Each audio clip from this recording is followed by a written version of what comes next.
Kita akan mendengarkan dari Dr. Lahargo Kembaren, spesialis kedokteran jiwa dan psikiater, untuk memberikan paparannya kepada kita hari ini. Selamat sore Pak Dokter. Hai, selamat sore. Apa kabar Pak? Kabar baik, luar biasa. Jadi sekarang Dok, tadi habis praktek ya, langsung ke sini ya? Iya, dari Bogor tadi. Baik, terima kasih untuk waktunya. Sama-sama. Dok, mungkin kita boleh memulai langsung buat Dokter Lahargo untuk memberikan paparannya. Materinya bisa dimunculkan, teman-teman Mulmed. Hari ini secara khusus topik kita akan membahas apa nih Dok? Hari ini kita akan membahas mengenai gadget gitu ya. Jadi gadget ini menjadi suatu hal yang sangat penting di zaman sekarang ini. Dan kita mau lihat nih, apa sebenarnya manfaatnya, tetapi adakah resiko yang bisa muncul karena penggunaan gadget yang berlebihan gitu. Baik untuk diri kita sendiri atau yang terpenting juga bagi anak-anak nih di masa yang sekarang ini. Oke, jadi ini juga adalah materi yang sangat penting. Kalau misalnya nanti ada pertanyaan, boleh yang di Zoom atau di YouTube bisa menaruh pertanyaannya. Silakan, kita akan berikan langsung kepada Dr. Lahargo untuk memberikan materinya.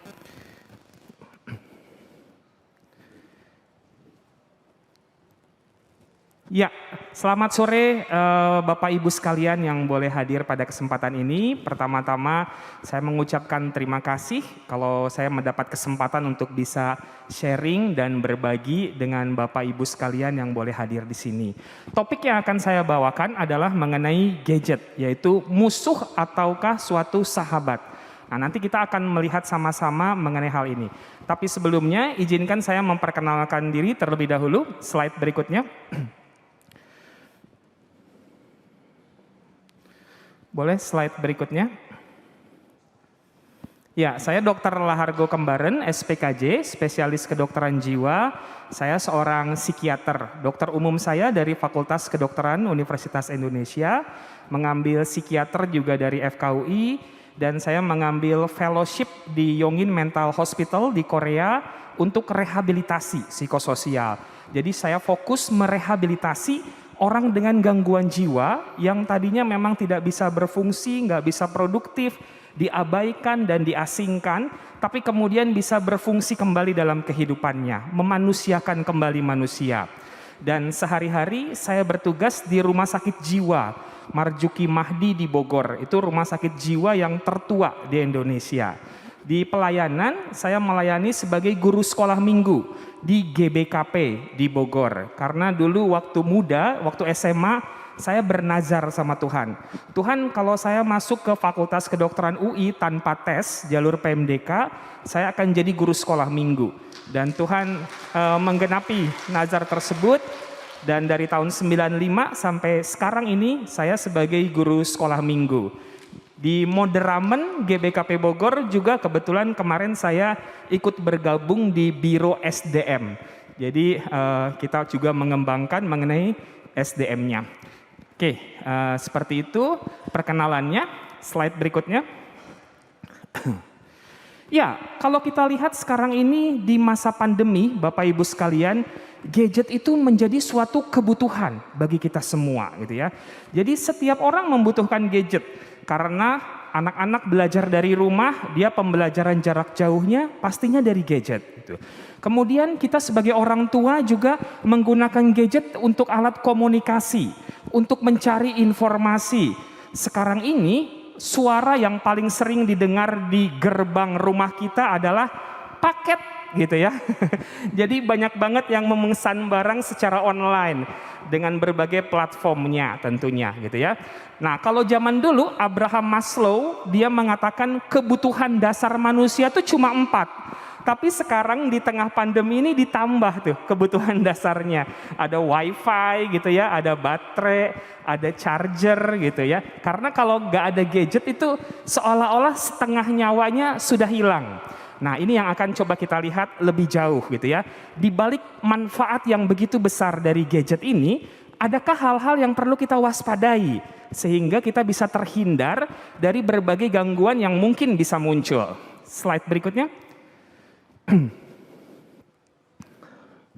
Ya, menurut Plato dikatakan segala sesuatu yang terlalu berlebihan maka akan memberikan suatu dampak yang kebalikannya.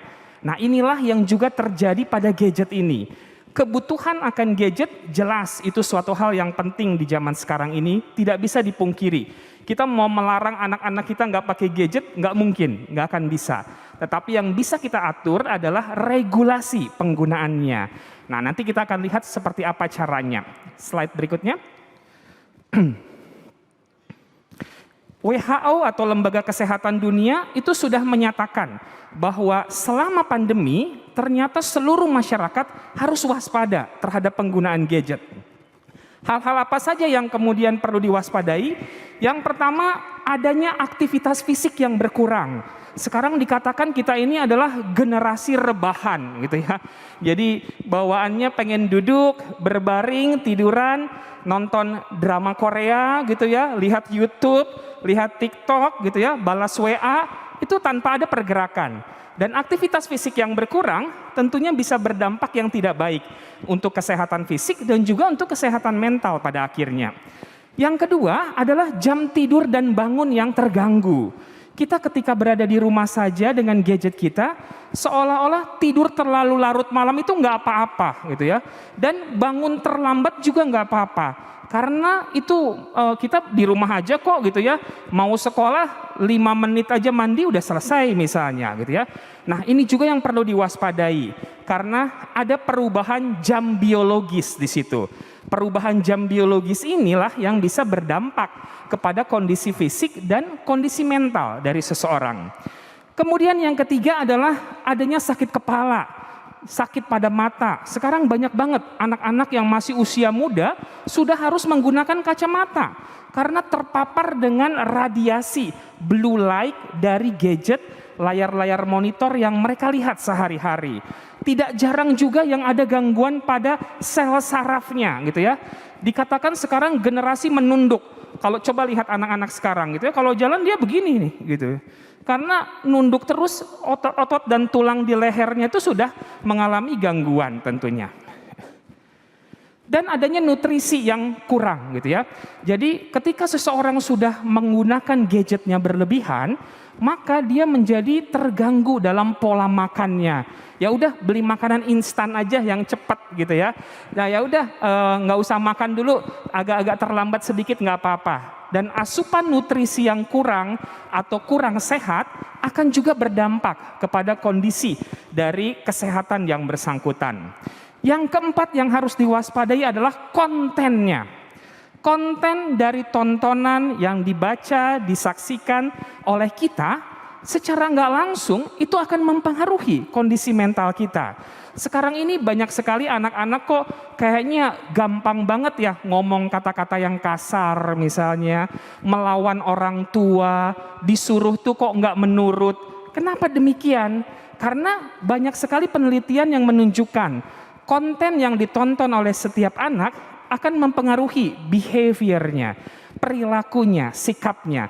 Kalau mereka sering menonton ataupun memainkan game kekerasan gitu ya, violence atau juga pornografi, tontonan-tontonan seperti itu akan mempengaruhi otaknya.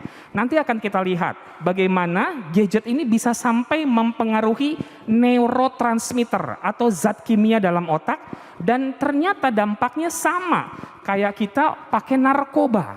Jadi narkoba itu mempengaruhinya ke saraf otak. Saya di rumah sakit jiwa gitu ya tugasnya.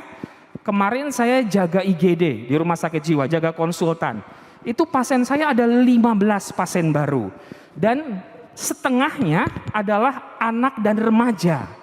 Bayangkan seperti itu. Dan penyebabnya apa? Kebanyakan pakai narkoba gitu ya. Jadi narkobanya itu pernah satu kali saya dapat pasien ya, ngamuk, gaduh gelisah, ada halusinasi gitu ya. Kemudian saya tanya gitu ya, kamu ini penyebabnya apa? Kamu datang ke sini? Oh saya pakai narkoba dok. Pakai apa kamu? Saya pakai obat Heximer katanya. Itu pil yang warna kuning. Ada lagi Trihex. Kemudian dia katakan dia pakai obat Tramadol. Tramadol itu painkiller gitu ya. Obat untuk nyeri. Tapi dia minum langsung 5 tablet. langsung 10 tablet. Terus minum ini obat batuk. Saya sebutkan aja mereknya gitu ya, Comix katanya gitu. Jadi minum Comixnya berapa? 1 dus, 20 saset dimasukin ke gelas, kemudian diminum gitu. Waktu saya tanya, kenapa kamu pakai narkoba seperti itu? Supaya jisamsu, Dok. Apa itu jisamsu? Jiwa sampai ke surga, katanya gitu. Maksudnya bagaimana? Ya gimana, Dok? Saya gabut, katanya. Gabut itu istilah anak sekarang, nggak ada kegiatan. Di rumah juga orang tua ya sibuk dengan kerjaannya. Saya nggak mendapatkan tempat untuk bisa bercerita, sharing. Nah, teman-teman nawarin seperti itu, saya pakai kok sekali enak ya, gitu ya. Dari mana kamu taunya? Dari gadget, media sosial, gitu ya. Jadi ada resiko ke arah sana. Kemudian yang sangat penting adalah kecanduan, adiksi game dan internet. Nah, inilah yang kemudian nanti bisa berujung kepada perubahan pada perilaku pada yang bersangkutan. Kita coba lihat dulu sebuah video gitu ya. Tolong diputarkan video 1.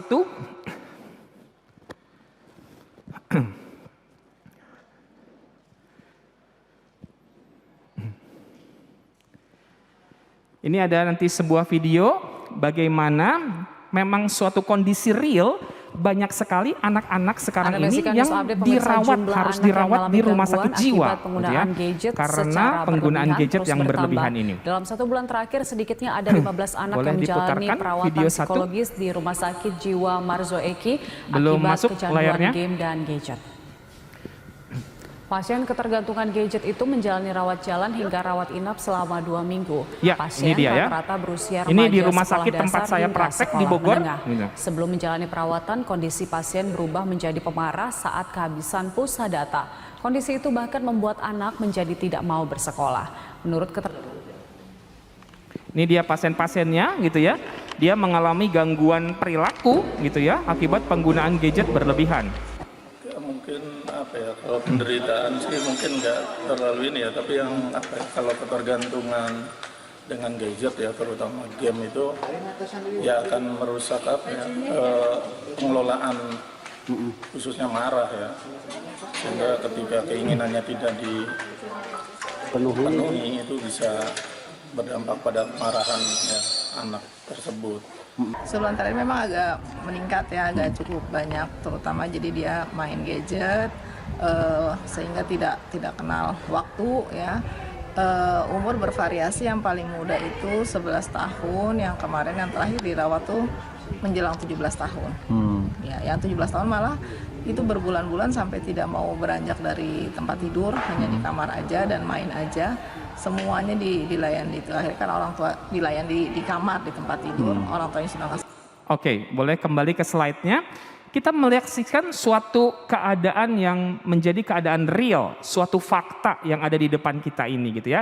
Saya adalah seorang klinisi yang memang bekerja di bidang ini, dan kami mendapatkan konsultasi dari anak-anak, remaja yang sudah mengalami kecanduan gadget sampai orang tuanya udah nggak tahan lagi, harus kemudian dirawat di rumah sakit jiwa untuk mendapatkan proses terapi agar dia bisa recovery, bisa pulih kembali. Slide berikutnya.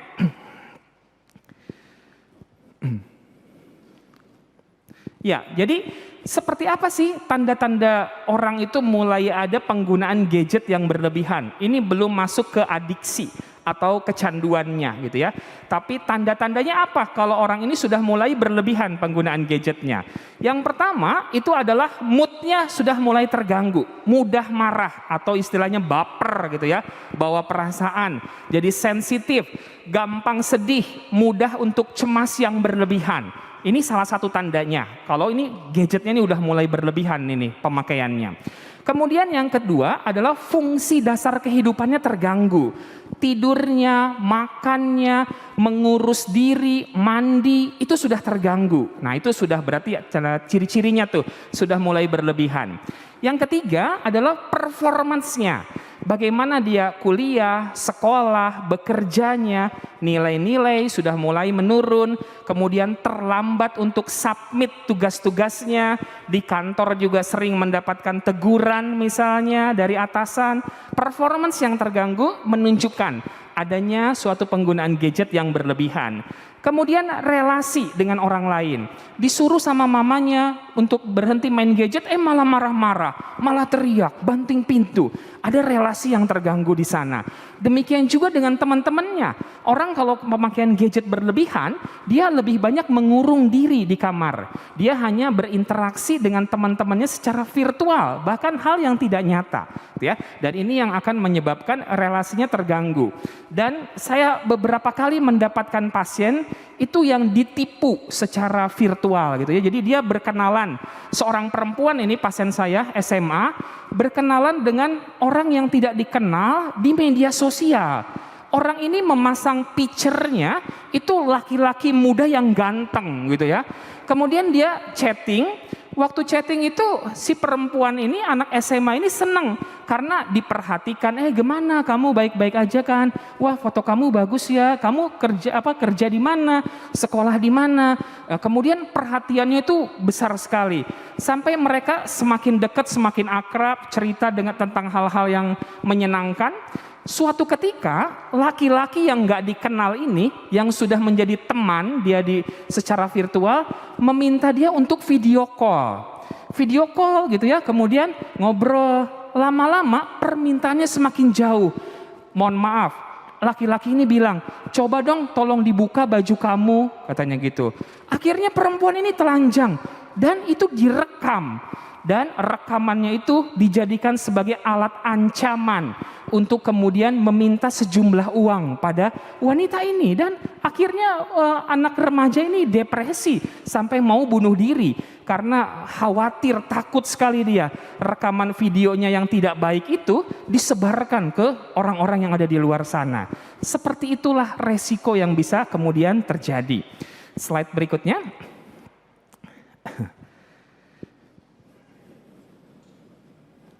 Ya, sehingga kita bisa melihat di balik manfaat penggunaan gadget, ternyata gadget juga punya resiko terhadap kesehatan fisik dan juga kesehatan jiwa. Di kesehatan fisik bisa terjadi malnutrisi, asupan nutrisi yang kurang, kemudian obesitas karena kurang bergerak jadi kegemukan, kemudian penyakit jantung, diabetes, gangguan mata, dan gangguan tulang saraf otot. Pada kesehatan jiwa, kecanduan itu menjadi resiko yang sangat besar dan bisa terjadi yang namanya depresi, ansietas atau gangguan cemas. Tidak jarang anak-anak sekarang ada yang mengalami gangguan psikotik. Itu adalah gangguan penilaian realitas. Dia nggak bisa lagi ngebedain mana yang nyata dan tidak nyata. Muncul yang namanya halusinasi. Seperti mendengar kok ada suara bisikan, merasa ada kamera-kamera yang mengintai, seperti dirinya terancam, ada yang mengikuti gitu ya. Itu kita sebut gangguan psikotik. Kemudian sangat banyak sekarang ini anak remaja yang sudah mulai melakukan self harm atau melukai diri sendiri. Datang nih di ruang praktek saya nggak didampingi oleh orang tuanya gitu ya, anak SMA, anak kuliahan. Begitu datang dia nunjukin, "Dok, ini yang saya lakukan kemarin." Di tangannya sudah banyak irisan-irisan, namanya cutting. Jadi dia pakai jarum, pakai cutter, melukai tangannya, gitu ya. Untuk tujuan apa itu dia lakukan? Dok, saya tidak nyaman dok, saya gelisah, saya nggak enak. Saya melakukan ini untuk memindahkan nyeri secara psikologis kepada nyeri secara fisik. Supaya lebih kelihatan dan terasa. Wow, sedemikian beratnya kondisi yang dihadapi anak remaja ini. Kemana orang-orang yang ada di sekitarnya? Di mana orang tua yang menjadi support sistemnya? Nanti kita akan bahas di bagian akhir seperti apa peran orang tua yang harusnya dimunculkan di tengah kondisi seperti ini. Slide berikutnya. Ya, jadi melihat gadget terlalu lama, yang paling berbahaya pertama adalah untuk mata tentunya. Ini harus kita hindari dulu. Karena di setiap gadget, layar monitor itu ada yang namanya blue light. Nah, blue light itu meskipun banyak handphone yang sekarang ini sudah ada filternya, tetapi tetap cahaya itu masuk ke dalam mata. Di belakang mata ini ada sel saraf yang namanya retina. Dan retina itu langsung ke otak dia. Nah, disitulah bahayanya kalau terpapar dengan cahaya yang berlebihan untuk waktu yang lama. Bisa terjadi yang namanya CVS gitu ya, Computer Vision Syndrome. Ini adalah suatu gejala-gejala ketika seseorang itu melihat layar terlalu lama. Apa yang bisa terjadi? Penglihatan menjadi buram, melihatnya double, ada nyeri kepala, mata juga gampang terjadi iritasi, kemerahan, sering mengedip gitu ya, dan bisa terjadi gangguan penglihatan pada akhirnya. Bagaimana cara kita mengatasinya? Slide berikutnya.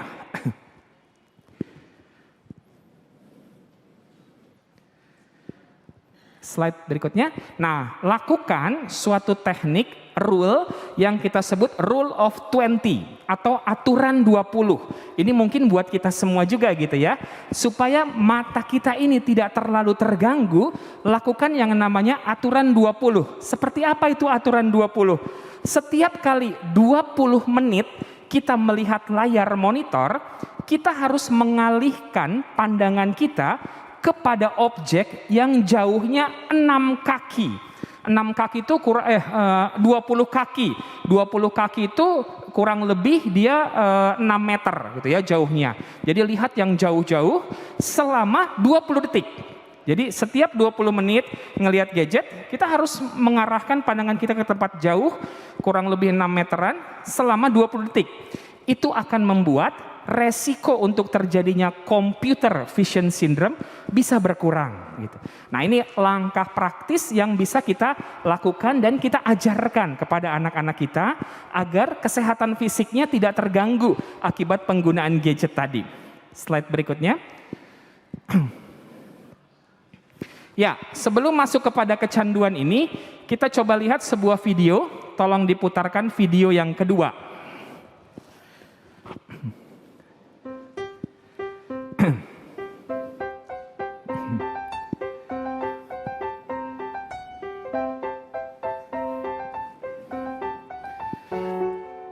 Boleh dimulai dari awal? Tolong dimulai dari awal videonya.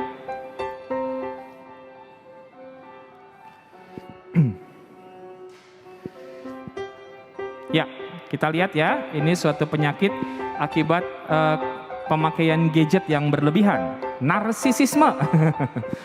Ya, suka pamer, posting gitu ya di media sosial. Narsisistik itu suatu gangguan kepribadian juga loh Bapak Ibu ya.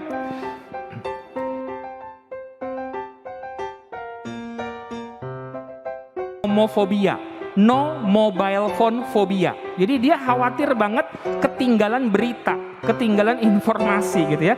Sehingga dikit-dikit pegang gadget, lihat ada notifikasi yang belum terbaca dan yang lain. Dan itu membuat dia jadi kehilangan fokus terhadap apa yang dia sedang kerjakan.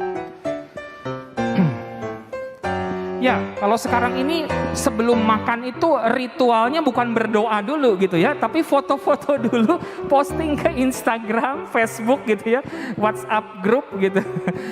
Ya, tidak peduli dengan lingkungan sekitar, betapa banyak angka kejadian-kejadian kejahatan, kecelakaan yang terjadi akibat kita nggak fokus karena melihat gadget yang berlebihan. Ini orang ini maling malah dibantuin gitu ya. Akhirnya gitarnya hilang pun dia nggak tahu gitu ya. Ini bisa terjadi dalam kehidupan kita gitu ya. Nah, ini juga sering terjadi. Kita sering menjadi insecure karena sering melihat kehidupan orang lain. Oh, dia punya ini, dia punya itu, dia jalan-jalan ke sana, dia pergi ke sini gitu ya. Sehingga kita menjadi insecure, membandingkan, comparing diri kita dengan orang lain. Dan ini bisa mengakibatkan gangguan tentunya. Gangguan pada otot dan saraf ya, ini sering terjadi juga. Dikatakan kita sekarang ini generasi membungkuk karena kebanyakan ke bawah ngelihat gadget terus gitu ya. Ini gangguan di tulang-tulang leher. Teman-teman saya yang ortopedi banyak banget mendapatkan kasus-kasus yang seperti ini gitu.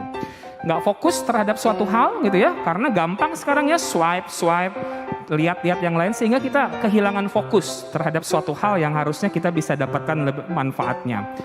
Memalsukan kehidupan sosial. Kita ingin dilihat baik oleh orang lain. Kita tidak menjadi diri kita sendiri. Kita menjadi apa yang orang lain ingin lihat tentang kita, gitu ya. Nah, itu juga berbahaya untuk kondisi mental kita tentunya.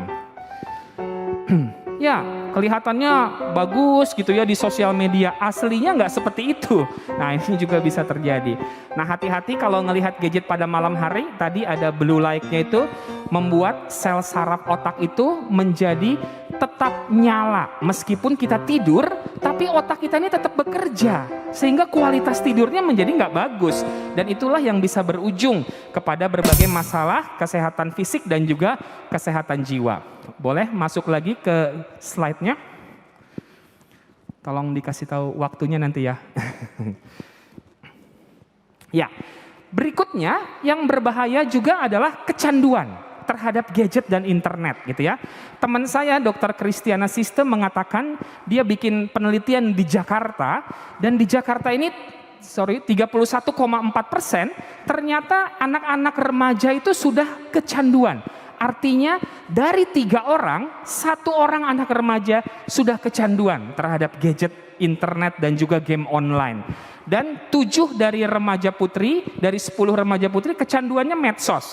Sementara 9 dari 10 remaja pria itu sudah kecanduan online, game online.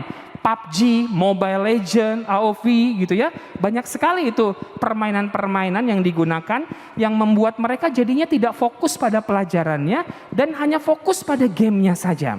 Slide berikutnya. Nah, ini 7 dari remaja putri, kenapa mereka kecanduan media sosial? Karena di media sosial itu mereka dapat informasi, bisa menjalin pertemanan, mengisi waktu luang, dan membandingkan diri. Apa yang gak mereka dapatkan di dunia nyata, mereka dapatkan di media sosial. Di mana peran keluarga, di mana peran orang tua yang seharusnya bisa memberikan apa yang dibutuhkan oleh setiap anak itu. Ayo kita orang tua memainkan pola parenting, pola asuh yang baik, agar jangan sampai gadget itu merebut apa yang harusnya menjadi tugas pokok dari orang tua. Slide berikutnya. 9 dari remaja pria kecanduan game online. Kenapa begitu? Mereka dapat tantangan, dapat kompetisi, mencari kesenangan, bersosialisasi. Seorang anak yang kecanduan game online, saya tanya gitu ya, "Dok, saya nih anak yang cupu, Dok," katanya. Anak yang ya bukan siapa-siapa deh. Tapi kalau di game online, saya dapat reward, saya naik level, saya dihargai sebagai leader di permainan ini.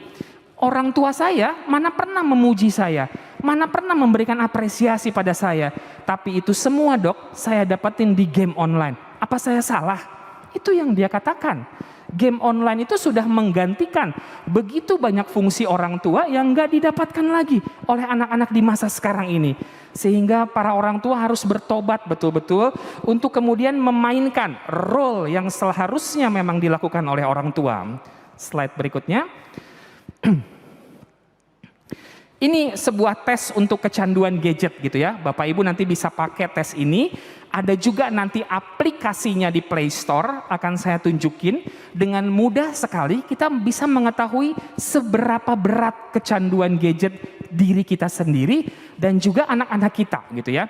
Jadi ada banyak pertanyaan-pertanyaan di sini. Yang pertama, berpikir terus-menerus untuk main internet atau gadget, kemudian menggunakan gadget lebih dari waktu yang ditentukan, kemudian berusaha mengurangi tapi tidak bisa, butuh waktu yang lebih lama untuk mendapatkan kepuasan bermain, menggunakan gadget untuk mengalihkan perasaan yang tidak nyaman, merasa sedih, gelisah, dan marah saat disuruh berhenti menggunakan gadget, dan punya masalah di sekolah, tempat kerja, dan relasi dengan orang lain. Slide berikutnya. Kalau didapatkan ada 5 saja jawaban ya pada pertanyaan tadi, ini sudah menunjukkan ada kecanduan, ada adiksi terhadap gadget, game, dan internet. Slide. Ya, kecanduan internet dan gadget itu bukan suatu hal yang mudah diatasi dengan memberi nasihat, memarahi. Tidak gampang gitu ya. Saya banyak banget pasien-pasien anak-anak, remaja, bahkan orang dewasa. Nggak bisa, jangan main lagi kamu. Lihat ini nilai-nilai kamu sudah terganggu. Nggak akan bisa. Kenapa demikian? Karena sudah kecanduan gadget itu saraf otaknya sudah rusak. Sudah terganggu gitu. Oleh karena itu, sebelum itu terjadi, marilah kita sama-sama mengetahui cara mencegahnya dan tidak membuatnya menjadi lebih berat. Ya, kecanduan internet dan gadget adalah problem di otak. Apa yang terjadi di dalam otak, kita akan lihat sama-sama. Slide. Ini dia gitu ya. Ketika seseorang menggunakan gadget, ada sebuah hormon di otak yang namanya dopamin itu meningkat berlebihan. Dopamin ini adalah suatu hormon yang membuat orang itu gembira, bahagia, tenang, dan happy. Dia itu meningkat kalau misalnya apa? Kita makan coklat, kita dipeluk, kita dipuji karena mendapatkan prestasi misalnya. Termasuk juga dopamin ini meningkat pada saat orang menggunakan narkoba. Jadi sama itu zatnya yang terganggu di otak. Pada waktu seseorang menggunakan gadget, kalau dia menggunakan gadgetnya biasa-biasa gitu ya, maka dopaminnya meningkat, dia happy dan gembira. Waktu zat dopaminnya itu berkurang, dia nggak apa-apa tuh gitu ya. Tetapi semakin lama terjadi yang namanya toleransi. Toleransi itu adalah pada waktu dia biasanya main gadget 30 menit sudah happy, sudah gembira. Tetapi ternyata next time waktu tersebut tidak cukup lagi untuk meningkatkan dopamin di otaknya. Sehingga dia butuh waktu yang lebih lama. Dia butuh waktu 1 jam, 2 jam, 3 jam. Ada pasien saya sampai 2 kali 24 jam berada di warnet gitu ya. Nggak pulang-pulang ke rumah demi untuk mendapatkan kepuasan bermain gadget tersebut. Nah, siklus inilah yang kemudian terus berurang gitu ya. Dan inilah yang kita sebut kecanduan internet. Jadi kecanduan gadget, internet, game online itu sudah penyakit di otak itu. Bahkan Lembaga Kesehatan Dunia yang namanya WHO mengatakan gaming disorder itu suatu gangguan kejiwaan.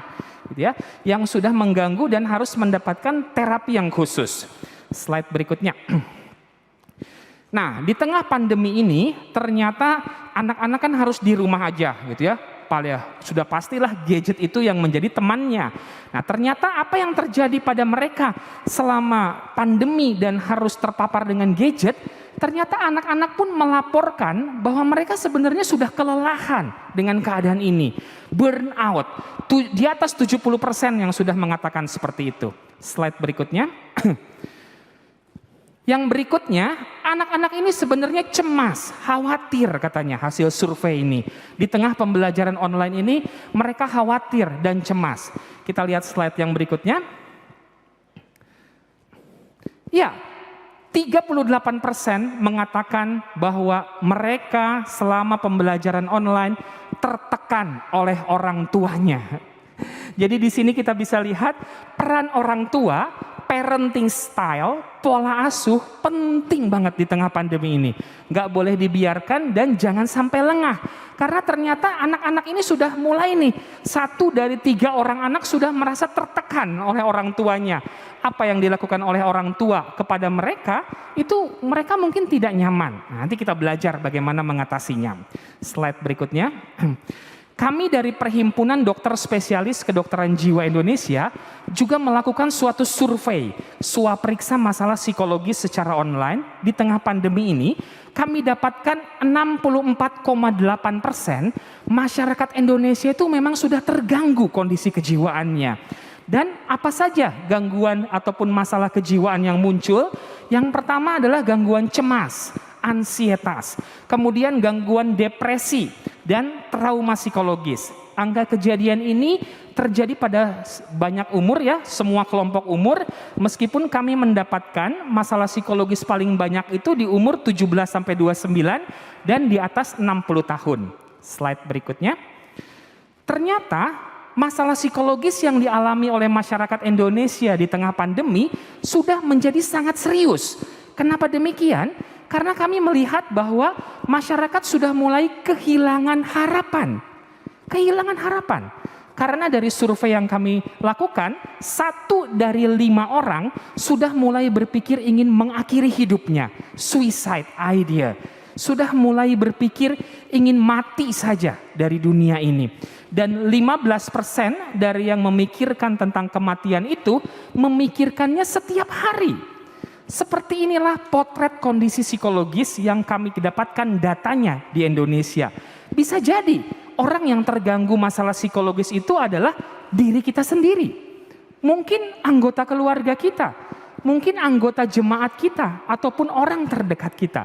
Sehingga topik kita pada hari ini sangat relevan kita coba bawakan untuk kemudian melihat seperti apa pentingnya menjaga kesehatan jiwa melalui gadget yang kita gunakan sehari-hari.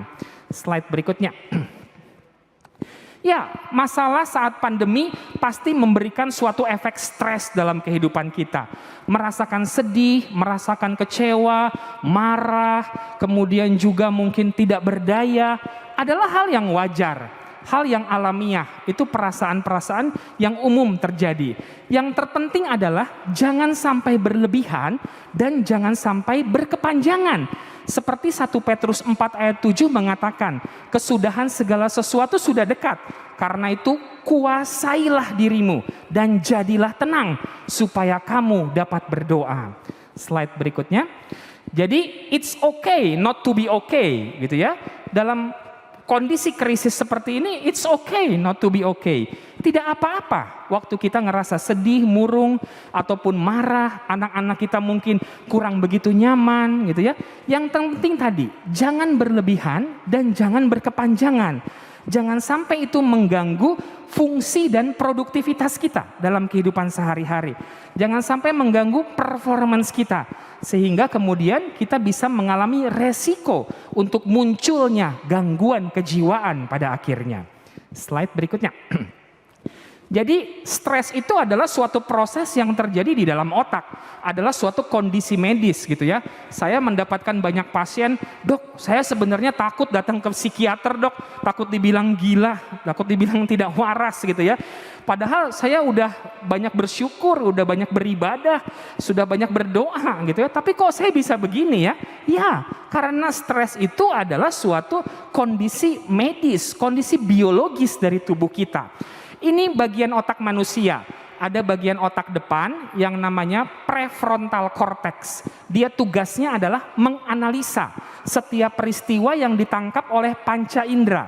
Apa yang kita baca, apa yang kita lihat, yang kita dengar dan saksikan, dianalisa di bagian otak depan.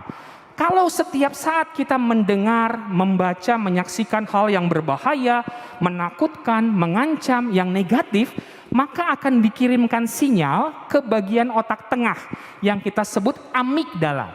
Amigdala ini adalah pusat emosi dan akan dihasilkan sebuah hormon yang namanya kortisol. Kortisol itu Bapak Ibu hormon stres. Dan kalau hormon stres itu didistribusikan ke organ tubuh, dia akan memberikan sensasi yang tidak nyaman. Dia bikin jantung berdetak lebih kencang. Nafas kok tidak plong ya, kok aku agak sesak ini. Asam lambung naik, GERD, mual, muntah, diare, kulit kok gatal ya. Kok rasanya kepala tidak enak nih. Datang kita ke dokter penyakit dalam, datang kita ke IGD, diperiksa. Jantungnya normal, rekam jantungnya, laboratorium normal, nggak ada apa-apa. Sampai ada yang endoskopi, CT scan, MRI, normal semuanya. Apa penyebabnya di situ? Penyebabnya adalah pikiran dan perasaan yang tidak dikelola dengan baik. Jadi tidak ada masalah di fisik. Inilah yang kita sebut gangguan psikosomatis. Problem dan gangguannya terasa di fisik atau somatis, tetapi sumbernya bukan di organ itu.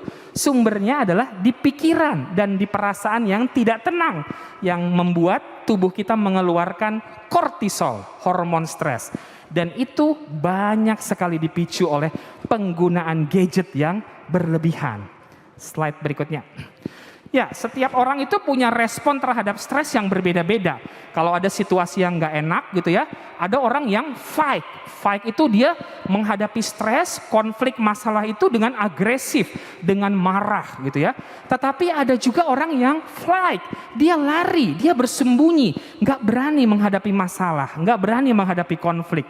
Ada juga orang yang freeze. Freeze itu diem, bengong, nggak tahu apa yang mau dia lakukan. Slide berikutnya. Gejala-gejala stres itu tidak fokus gitu ya. Suatu pekerjaan yang sebelumnya mudah dan cepat dilakukan, kok ini menjadi lebih lama dan sulit ya. Kemudian jadi gampang marah, tidak bisa duduk tenang, sulit tidur pada malam hari. Atau kita sebut insomnia, atau kebanyakan tidur. merasa sedih dan bersalah, khawatir, menangis, badan kok sepertinya gampang capek, mudah lelah, mager, malas gerak, selera makan berubah, jadi lebih banyak makannya atau seleranya berkurang. Slide berikutnya. Gejala stres yang terakhir itu adalah adanya nyeri atau sensasi yang tidak nyaman yang berpindah-pindah dan hilang timbul. Saya sering banget mendapatkan konsul dari dokter penyakit dalam, dokter jantung gitu ya. Dokter Argo, tolong dong dicek ini. Udah dikasih obat berbulan-bulan, tapi nggak baik-baik gitu ya. Obat mah entah udah berapa macam. Obat nyeri juga demikian.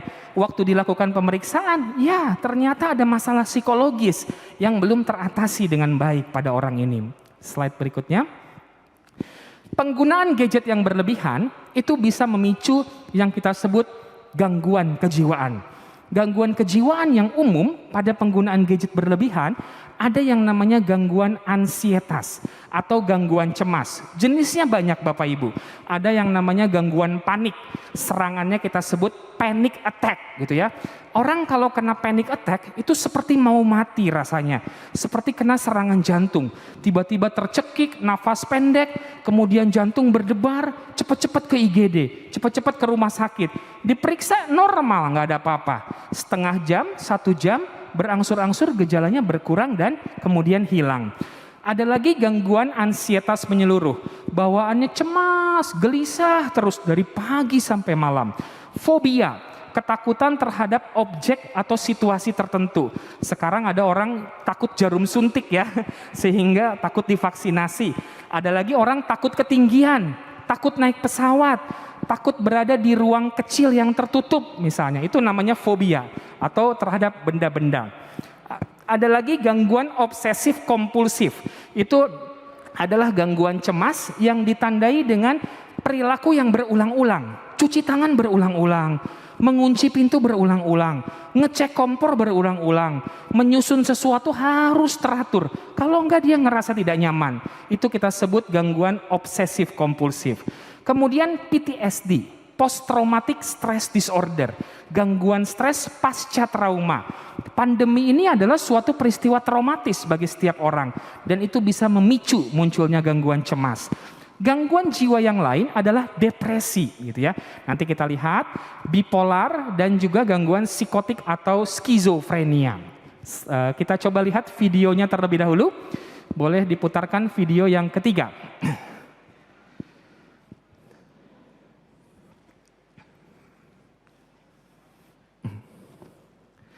Berapa menit lagi waktunya?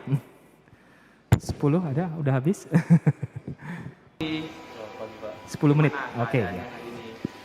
Ya ini pasien yang saya tangani di rumah sakit jiwa gitu ya. Karena sudah mengalami gangguan psikotik, jadi udah nggak bisa ngebedain mana yang nyata dan tidak nyata.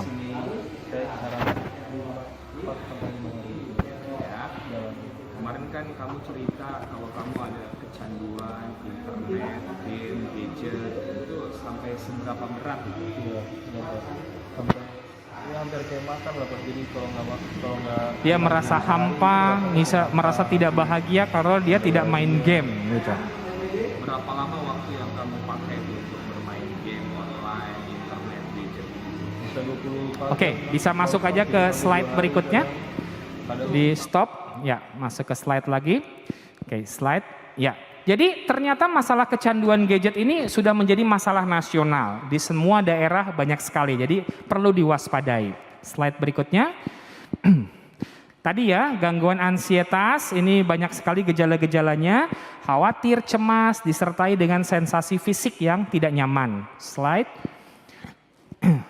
Kemudian ada depresi, ciri-cirinya depresi itu sedih, murung, tidak bersemangat, badan kok malas bergerak, energinya drop, fokus konsentrasi menurun, pola makan terganggu, madesu, masa depan suram rasanya gitu ya.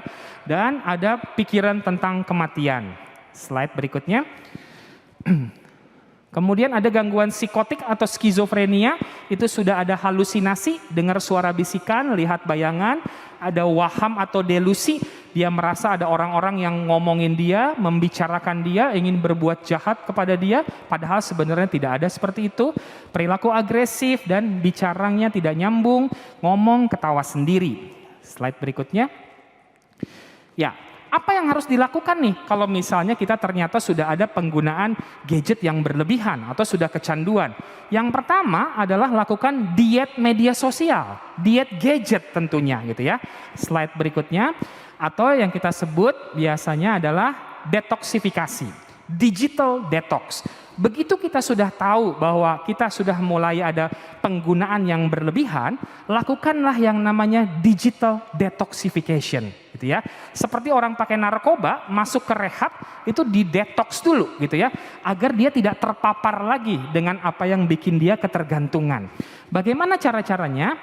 Jadi detox itu adalah penghentian, pengurangan pemakaian gadget. Tujuannya agar mengatasi efek negatif dari penggunaan ini. Slide berikutnya. Seperti apa langkah-langkah digital detoksifikasi? Kita bisa rencanakan ini. Oke, karena udah ketergantungan nih, jadi besok tidak pakai gadget seharian. Atau mungkin 1 minggu, atau mungkin 1 bulan. Bisa juga digital detoxnya adalah tidak menggunakan gadget di tempat-tempat yang memang kita sepakati. Di kamar misalnya, di meja makan, itu nggak boleh ada gadget. Selama waktu sekolah, Senin sampai Jumat, itu tidak harus menggunakan gadget. Tapi liburan misalnya boleh gitu ya. Kemudian menghapus notifikasi, menghapus aplikasi, kemudian beraktivitas keluar nggak pakai gadget, itu semua adalah bentuk-bentuk yang kita sebut digital detoxification. Gitu. Slide berikutnya. Lakukan family day unplugged gitu ya. Oke, 1 hari ini kita nggak ada yang pakai gadget ya.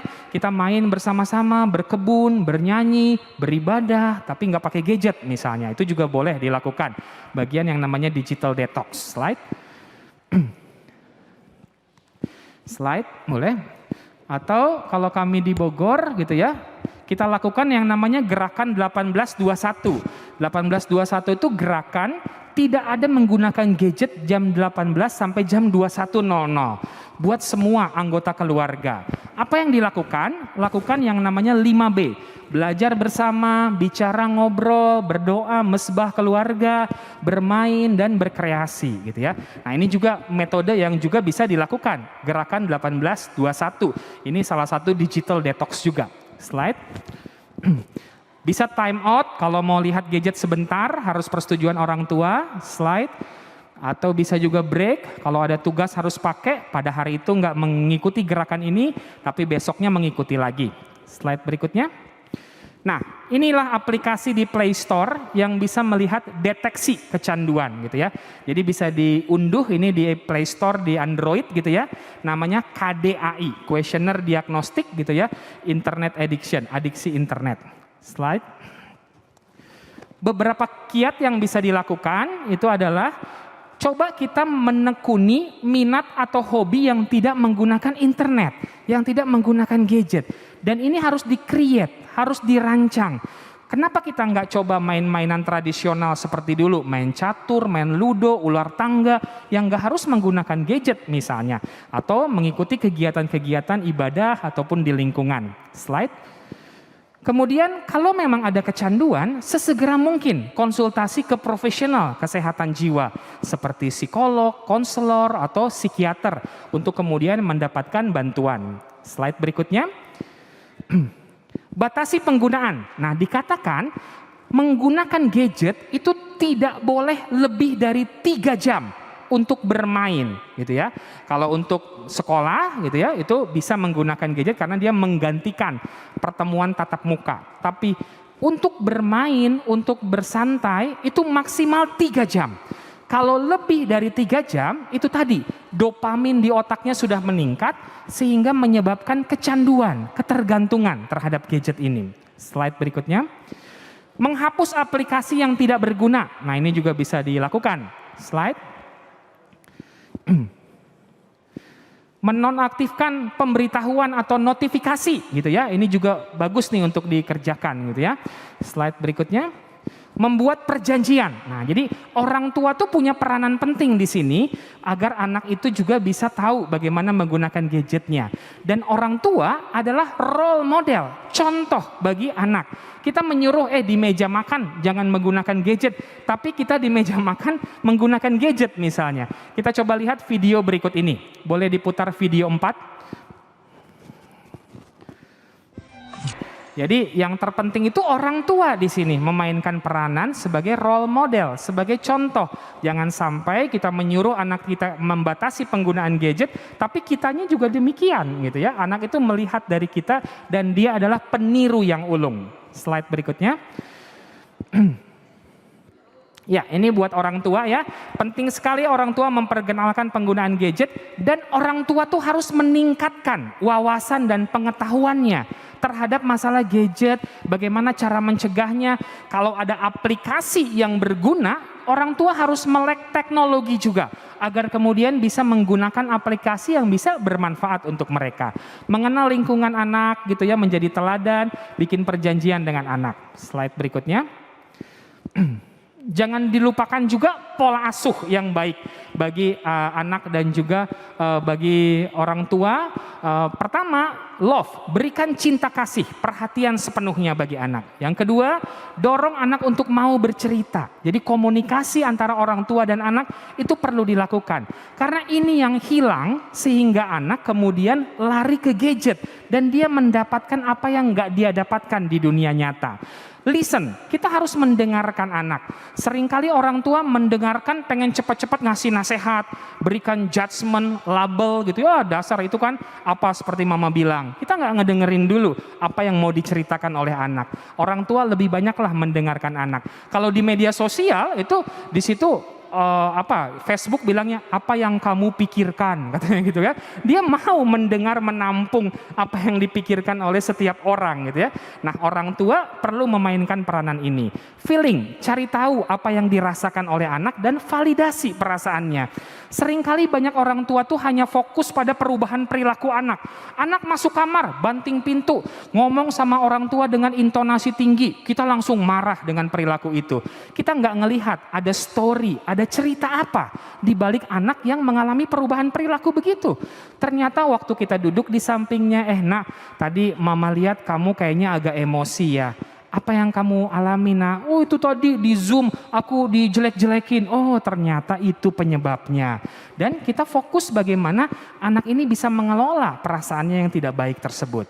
Slide berikutnya. Behavior, waspada terhadap berbagai perubahan perilaku dan sabar. Menghadapi anak harus sabar. 10 pangkat 10 sabarnya. Dia sudah menghadapi tekanan dari peer groupnya, dari sekolahnya. Kita sebagai orang tua jangan memberikan tekanan lagi kepada anak kita dengan berkata kata-kata yang mungkin intonasi tinggi, memarahinya dengan kata-kata yang bikin dia sakit hati. Kemudian ajari anak keterampilan hidup, pastikan dia punya waktu istirahat yang cukup. Slide.